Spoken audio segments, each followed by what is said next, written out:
नमस्कार भावांनो, स्वागत आहे तुमचं सोलापुरी लेजंड यूट्यूब चॅनलवर।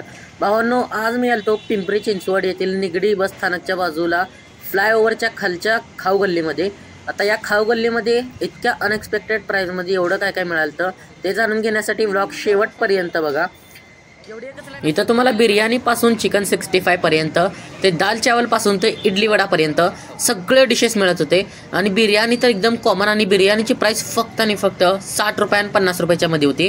आणि इथं दावणगिरीचा स्पेशल डोसा होता, आणि आईस्क्रीमचे पण एकदम भरून दुकानं होते। फालुदा बिलुदा फक्त 40 रुपयाला मिळत होते, आणि ओम साई डोसा असे वेगवेगळे प्रकारचे होते। आणि इथं पंजाबी डिशेस पण मिळतात, पराठा म्हणा, लिक्की चोटा असं काय तर ऐकलंय मी, ते मी नाही खाल्लं कारण ते 70 रुपयाला काय तर होतं। आणि त्यानंतर नाही तर पुढे गेल्यानंतर आम्ही आलो बिर्याणी स्टॉलला, आणि बिर्याणी स्टॉलला आल्यावर आम्ही आमची ऑर्डर दिला। आणि बघा भाऊ आपले ऑर्डर घेऊन आला, आणि चटक रंगी एकदम चटकीली रंगी अशी बिर्याणी आपल्या समोर आली, जसं की तुम्ही बघू शकता। अशी बिर्याणी आपल्या सोलापुरात कुठे मिळते ते तुम्ही कमेंटमध्ये नक्कीच सांगा। आणि बिर्याणीचं ताट समोर आल्या माझा भाऊ काय सोडतोय का, असा जी वडाला चालू केला ना, मग फक्त व्हिडिओ शूट घेईपर्यंत त्याची अर्धी बिर्याणी संपलेली माझ्या भावाची।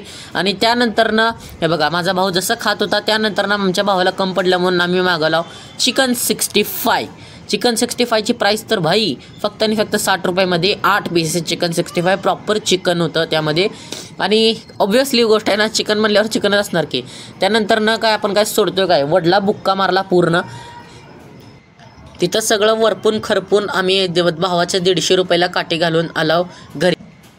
तर भावांनो, आजचा व्लॉग कसा वाटला तो कमेंटमध्ये नक्कीच सांगा। आणि आजच्या पुरतं एवढंच, मी चाललो घरी। तुम्ही पण नक्कीच लाईक शेअर अँड सबस्क्राईब करा। तात्पुरतं गुड बाय, भेटूया पुढच्या व्लॉगमध्ये।